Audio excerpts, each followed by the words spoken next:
하나님의 말씀 구약성경 아모스 5장 4절에서 6절까지 말씀입니다.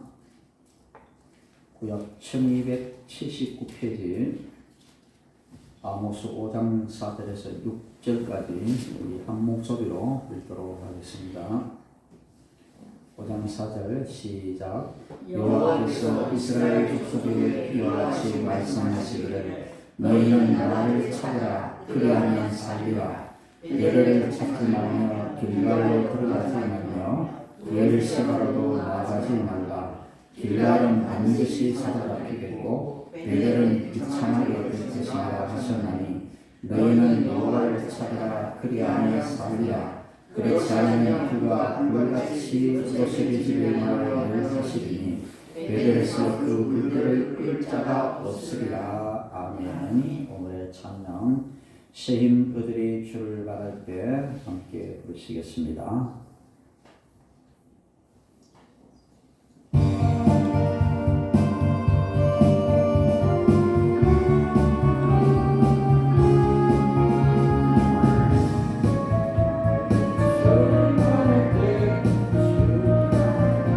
시 먹고 믿음으로 승리하는 여러분들 모두가 되시기를 주 이름으로 축원합니다. 오늘은 여호와를 찾으라 라는 제목으로 함께 말씀의 은혜를 나누도록 하겠습니다. 우리가 어린아이들이 배가 고프면 누구를 찾습니까? 엄마를 찾습니다. 그때 어린아이들이 엄마를 찾는 방법은 딴 것이 없습니다. 엄마 졌다 졌대 졌다고 이렇게 말하지 않습니다. 어린아이들은 그저 울기만 합니다. 울면은 엄마는 알아듣습니다. 아, 우리 아기가 배가 고픈가 보다 라고 하면서 그 아이에게 젖을 물리면은 아이가 조용해지죠. 그런데 어떨 때는 젖을 물려도 울음을 그치지 않을 때가 있습니다. 그러면 엄마는 압니다. 아, 우리 아이가 몸이 불편한가 보다. 그래서 먹을 것도 제대로 먹지 못하고 몸이 아픈가 보다. 그러면 그 아이를 데리고 병원에 가서 치료를 해줍니다. 아이는 이렇게 엄마가 필요할 때 울게 되는 거죠. 엄마 내 배고파, 엄마 내가 몸이 불편해 그렇게 말하지 않고 아이는 말할 줄 모르기 때문에 그저 울기만 하면 엄마는 그 우는 아이의 뜻을 알아차리고 때때로 젖을 물리기도 하고 또 아이가 몸이 불편하면 병원에 데려가기도 합니다.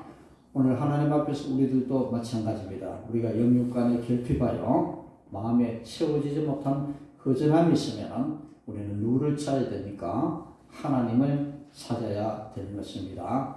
우리가 하나님을 찾을 때 어떻게 해야 됩니까? 유창한 말로, 유창한 기도로 하나님께 그렇게 기도하는 것보다 그래서 우리가 하나님께 우리의 결핍함을 우리 영혼 속의 허전함을 채우려면 그저 하나님 앞에 나와서 울기만 하면 하나님께서 우리의 소원을 알아차리시고 우리의 부족함을 알아차리시고 우리의 필요한 것들을 채워주신다라는 것입니다.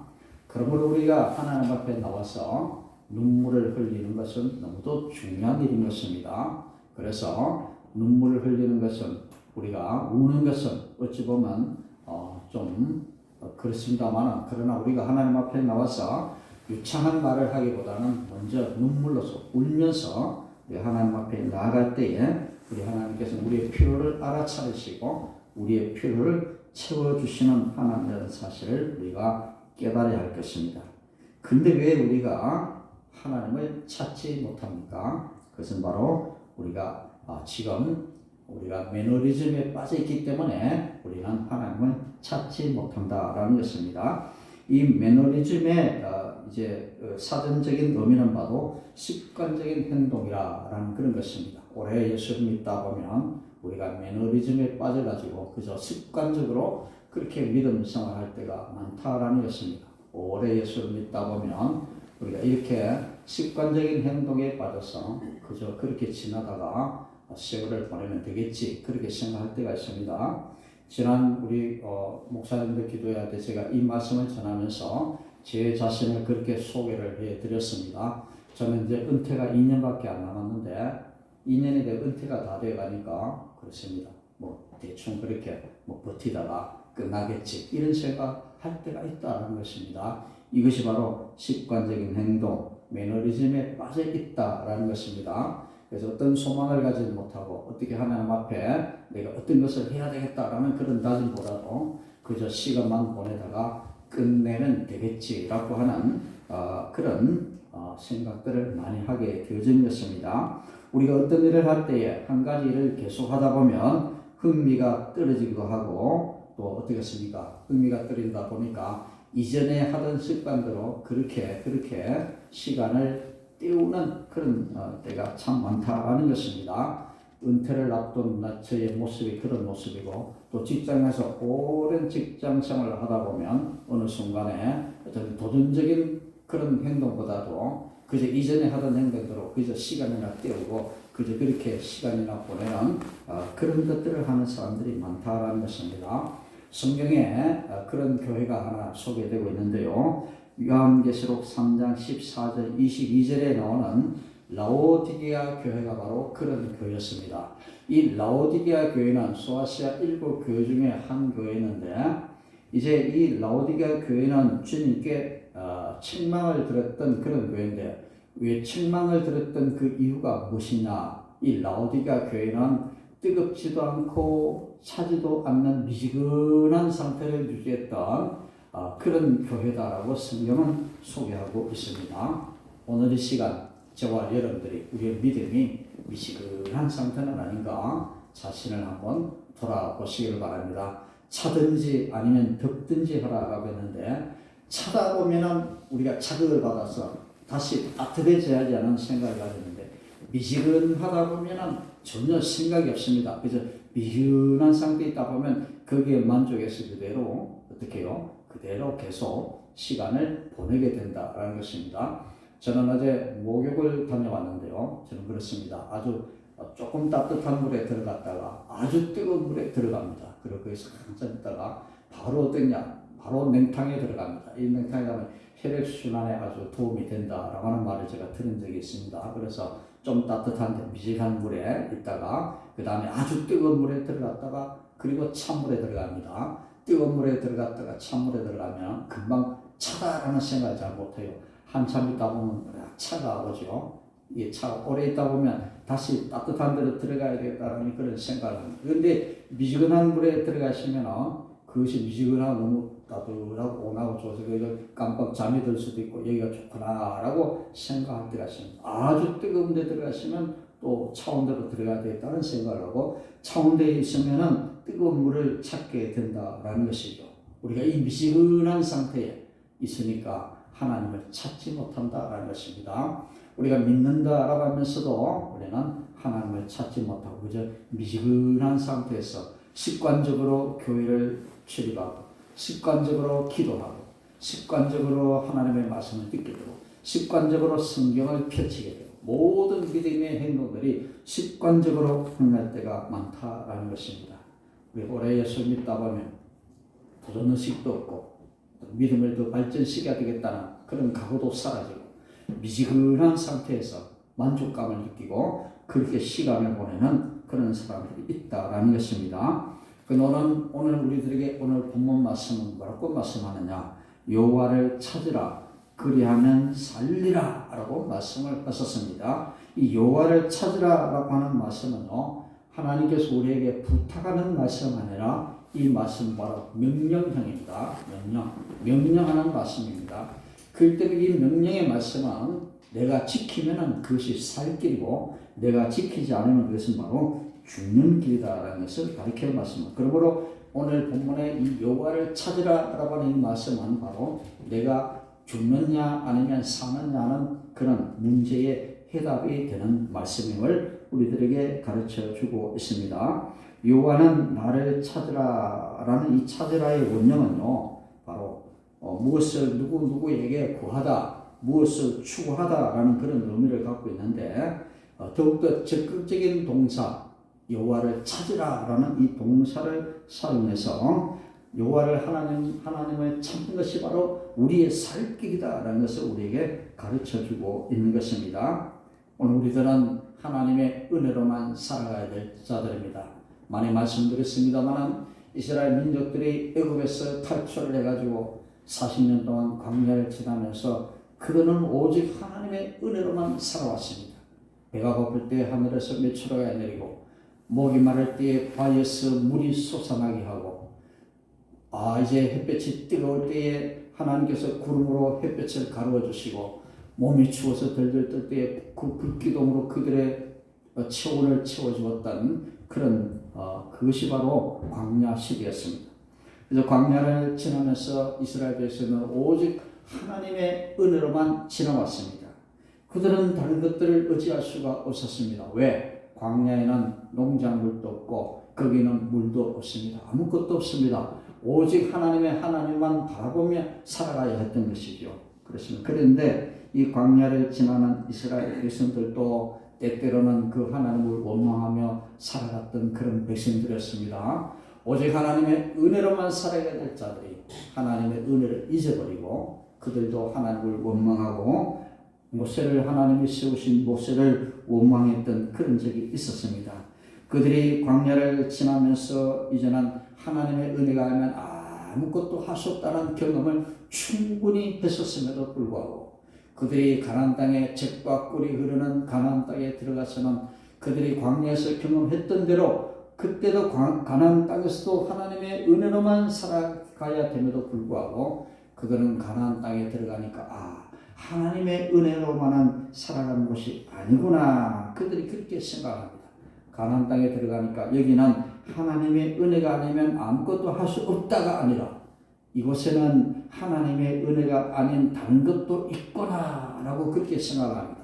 그들의 눈에 띈 것이 바로 무엇이겠습니까? 가나안 원주민들이 섬겼던 그런 이방신들을 그들이 따라 섬기게 된 것입니다. 그동안 목축업을 행했던 이스라엘 백성들이 광야를 지나고 가나안 땅에 들어가니까 이제는 그들의 직업이 바뀌어야 됐습니다. 왜? 젖과 꿀이 흐르는 땅에는 농사를 지어야만 살아갈 수 있는 그런 땅이었기 때문에 이 농사를 지으려면 어떻게 해야 되느냐? 우리가 하나님만을 믿는 믿음만 가지고는 안 되구나. 자연의 혜택도 누려야 되는구나.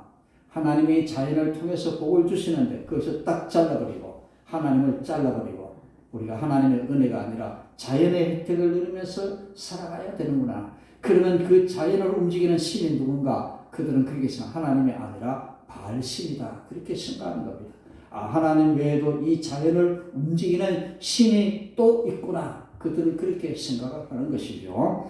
그래서 그들은 이방인들이 섬기는 바알신과 아스다로 신을 섬기면서 이 바알과 아스다로 신은 풍요의 신이었는데 하나님은 자연을 움직이지 않으시고 이 풍요의 신이 자연을 움직여서 비가 내리게 하고 따뜻하게 해서 농사가 잘 되게 할 것이다. 그들은 그렇게 생각을 한 것입니다. 그래서 이스라엘 백성들은 가나안 땅에 들어가 이스라엘 백성들은 하나님도 한계가 있는 분이구나 그렇게 생각하는 거죠. 우리도 때때로 살아가다 보면 하나님의 한계를 느낄 때가 있습니다. 요거는 하나님 우리가 기도한다고 되는 게 아니야. 요거는 내가 기도한다고 되는 것이 아니고 요거는 내가 병원에 가야 해결이 되어져. 요거는 내가 열심히 일을 해야 돼. 열심히 내가 노력을 해야 돼 라고 생각할 때가 있는 것입니다. 모든 것들은 다 하나님의 은혜로만 되어지는 것인데 그것을 충분히 경험했음에도 불구하고 이스라엘 백성들은 가나안 땅에 들어가니까 이제는 하나님의 한계를 느끼게 된 것입니다. 하나님은 모든 것을 다 주시는 분이 아니라 이 비를 내리고 햇볕을 주시는 일은 하나님만이 하시는 일이 아니라 다른 신도 하는구나 그렇게 생각하는 거죠. 그들은 하나님의 한계를 느끼기 시작했다라는 것입니다. 광야를 지나왔다고 하나님의 은혜가 필요한 것은 아닙니다. 가나안 땅에 들어가서도 우리는 여전히 하나님의 은혜가 필요한 사람들임을 오늘 여러분들이 아셔야 될 것입니다.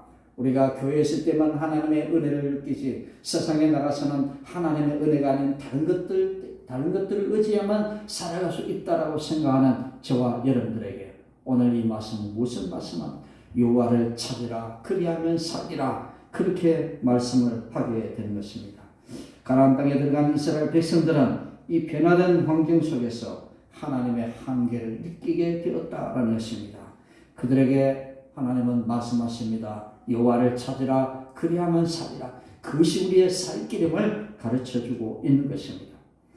목사도 마찬가지입니다. 목회 현장에서 느끼는 하나님께 대한 한계가 무엇이겠습니까? 때때로 그런 생각을 합니다. 이곳은 하나님의 손이 미치지 않는 곳일 거야. 재정적인 문제가 이것은 하나님의 한계가 있는 곳이야. 그렇게 생각할 때가 있습니다. 그리고 사람이 많이 모인 것도 하나님의 한계를 벗어난 일이야. 그렇게 생각할 때가 있습니다.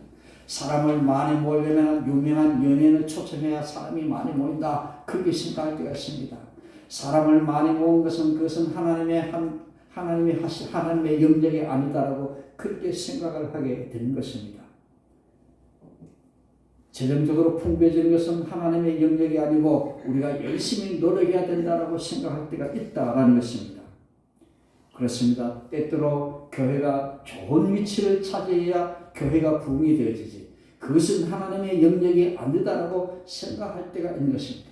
우리 교회처럼 이렇게 지하에 있는 교회는 이것은 하나님의 영역이 아니다라고 생각할 때가 있는 것입니다. 그러나 하나님 말씀하십니다. 그들이 이제 광야에 있을 때나 가나안 땅에 들어갔을 때나 여전히 필요한 것은 바로 하나님의 은혜다라는 것을 오늘 본문에 똑똑히 우리들에게 가르쳐주고 있는 것입니다. 우리는 교회에 머물 때만 하나님의 은혜가 필요한 것이 아니라 세상에 나가서도 하나님의 은혜가 필요한 것입니다. 10년, 20년, 30년 예수를 믿어도 우리가 세상에서 살아갈 때 이것은 하나님의 영역이 아니다라고 스스로 단정짓고 자기의 노력과 자기의 지식과 자기의 기술로 모든 것을 해결하려고 했던 우리 어리석음이 그렇게 존재하고 있는 것입니다. 오늘 이스라엘 백성들에게 이렇게 아모스 선지자는 말을 하고 있습니다. 여호와를 찾으라 그리하면 살리라 라고 말하면서 세 가지 도시를 찾아가지 말라라고 그렇게 말씀을 하는데요. 오늘 이 세 가지 도시가 뭐냐? 베델과 길갈과 브엘세바, 이 세 도시는 하나님의 은혜가 넘쳤던 도시입니다.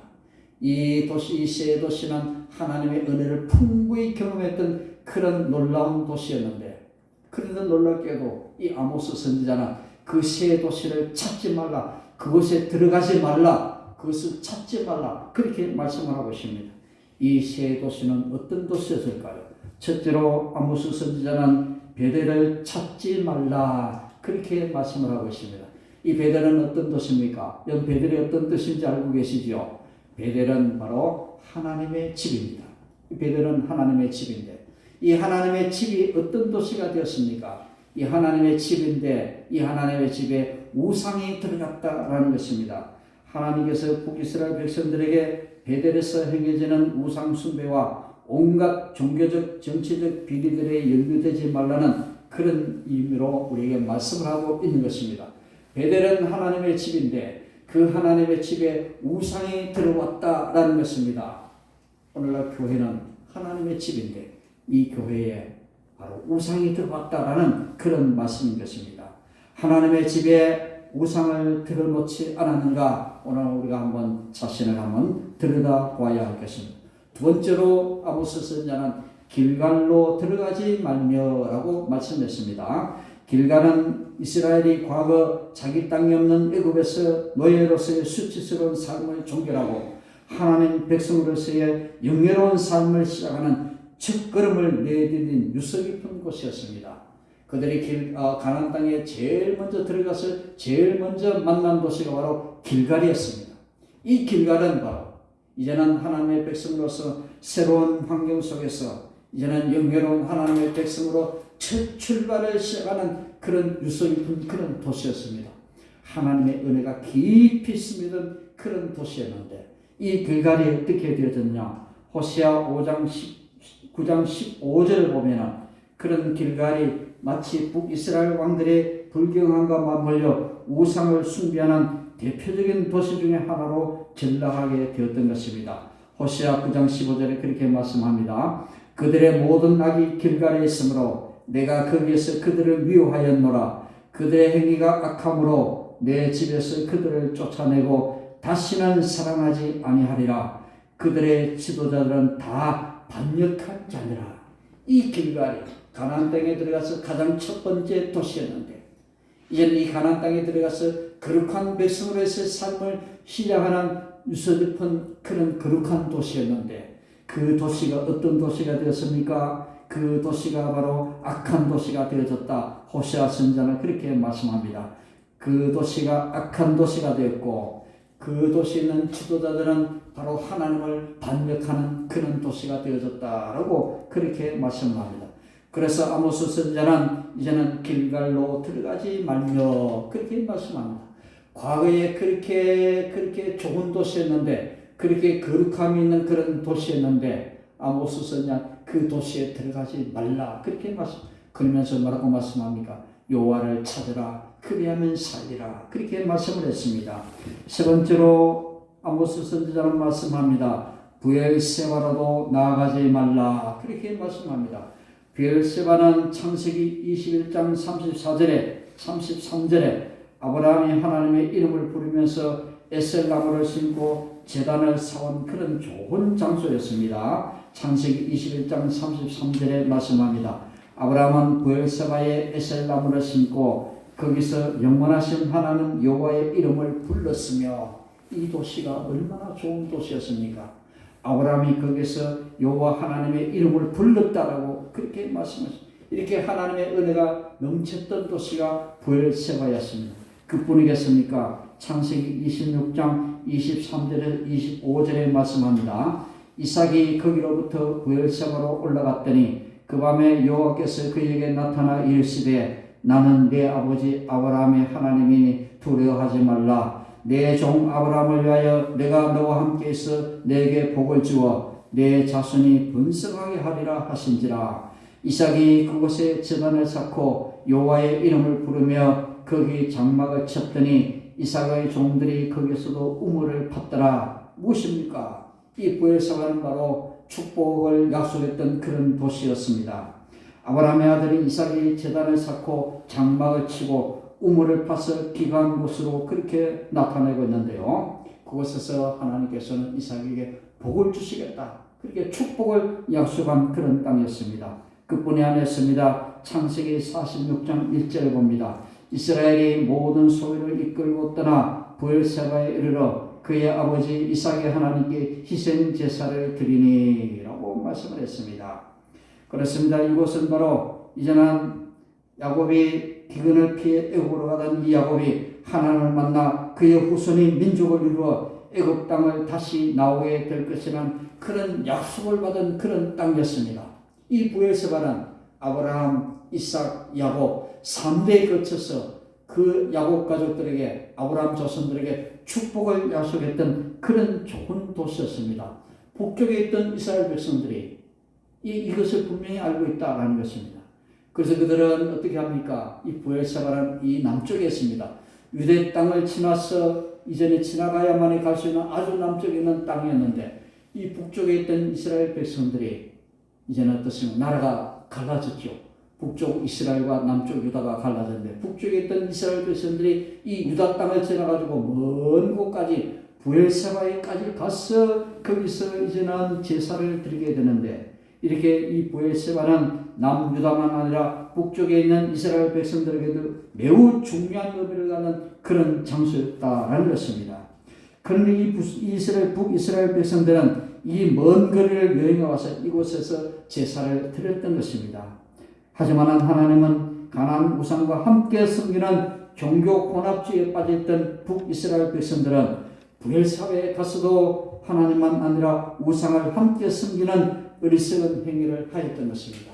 그래서 북쪽에 있으면서 이 북쪽 이스라엘 백성들은 하나님도 섬기고 우상들도 섬겼던 이 이스라엘 백성들이 그 브엘세바에까지 가서도 그들은 하나님만 섬기는 것이 아니라 우상도 함께 섬겼던 양다리를 거치고 살아왔던 그런 백성이었다. 그러니까 브엘세바에 가지 말라. 그렇게 북쪽에서 먼 거리 가는 그런 열심이 있지만 다 헛된 일이다. 가지 말라. 그렇게 말씀하는 겁니다.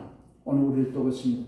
믿는다라고 하면서도 양다리를 거치고 있지 않는지 오직 하나님의 은혜로만 살아야 될 이스라엘 백성들이 오직 하나님의 은혜로만 살아야 될 저와 여러분들이 하나님만 온전히 섬기지 못하고 하나님도 섬기고 세상도 섬겼던 이 양다리를 거치며 살아갔던 그리고 열심을 다해서 먼 거리까지 가서 브엘세바에까지 가서 일어난 하나님과 우상을 함께 섬겼던 그런 열심을 가지고 살아갔던 이스라엘 백성들처럼 오늘 저와 여러분도 하나님을 섬기면서도 세상을 부지런히 섬겼던 우리의 삶이 아니었는가 한번 우리 자신들을 돌이켜 봐야 하는 것입니다. 그렇습니다. 우리는 이렇게 베델과 길갈과 브엘세바는 유서 깊은 믿음의 도시, 거룩한 도시였지만 그러나 그 도시가 변변해서 우상을 섬기는 도시로 바꾸어져 버렸다라는 것입니다. 그런 도시에 들어가지 말라. 비록 이전에 그것이 거룩한 도시고 하나님의 은혜가 넘쳤던 도시였지만 그러나 지금은 다르다. 거기에 들어가면 안 된다라고 하나님은 말씀하시면서 뭐라고 말씀하십니까? 여호와를 찾으라. 또 나를 찾으라. 여호와를 찾으라. 그러면 살리라. 그렇게 말씀을 합니다. 무엇이겠습니까? 우리의 사는 길은 바로 여호와를 찾는 것임을 우리에게 말씀을 해주고 있는 것입니다. 6절에 말씀을 합니다. 6절 말씀 함께 보겠습니다. 크게 한번 같이 읽겠습니다. 너희는 여호와를 찾으라. 그리하면 살리라. 그렇지 않으면 그가 불같이 요셉의 집에 임하여 멸하시리니 베델에서 그 불들을 끌 자가 없으리라 말씀합니다. 우리가 여호와를 찾지 않으면 하늘에서 불이 내린다라고 말씀을 합니다. 그렇지 않으면 그가 불같이 요셉의 집에 임하여 멸하시리니 라고 말씀합니다. 이 불은 바로 여호와를 찾지 않는 이스라엘 백성들에게 심판의 하나님으로 임하실 것을 말씀하고 있는 것입니다. 여러분들, 우리 하나님의 말씀을 따르지 않는 심판의 불이 우리에게 임하실 것입니다. 무슨 말씀이지만 성경이 우리들에게 가르치고 있는 말씀인 것입니다. 이 불은 하나님의 임재를 뜻하는 불이지만 이 하나님의 임재는 하나님께 헌신되고 하나님 말씀대로만 살아가고 있는 사람들에게는 그것이 은혜와 능력을 공급하는 축복의 하나님으로 우리에게 임재하시지만 그러나 말씀에 불순종하고 악을 행하는 자들에게는 다시 말해서 베델을 찾고 길갈을 찾고 브엘세바를 찾는 이들에게는 이 불이 바로 심판의 불이 될 것임을 우리들에게 말씀해 주고 있는 것입니다. 이 불은 긍정적인 그런 불이 될 수도 있고 우리들에게 부정적인 불이 될 수도 있는 것입니다.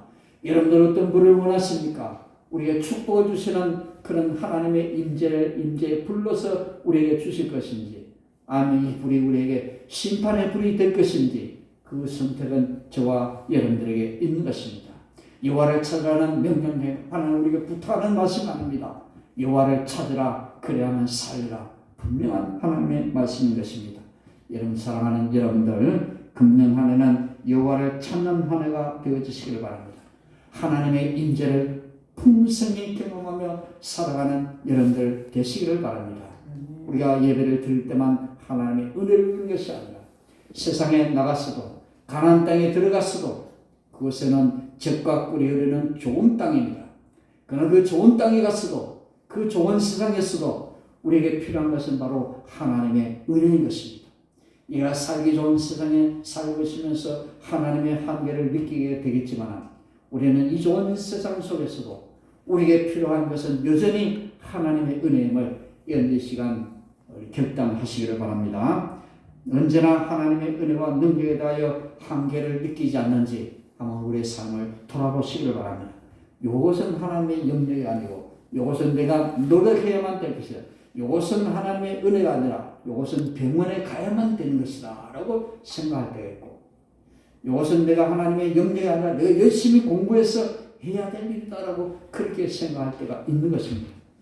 우리는 교회에 머물 때만 하나님의 은혜가 필요하다고 생각하지만 세상에 나가서도 여전히 우리는 하나님의 은혜가 필요한 사람들인 것입니다. 금년 한 해는 하나님의 은혜의 보좌 앞으로 나아가 언제나 하나님의 은혜를 찾고 하나님을 찾고 하나님이 주시는 은혜를 구하는 저와 여러분들 되시기를 주님의 이름으로 축원드립니다. 다 같이 기도하겠습니다. 하나님 감사를 드립니다. 새 두 번째 시간에 저들에게 또 귀한 말씀 주셔서 깨닫게 하시고 또 결단하게 하신 하나님 감사를 드립니다.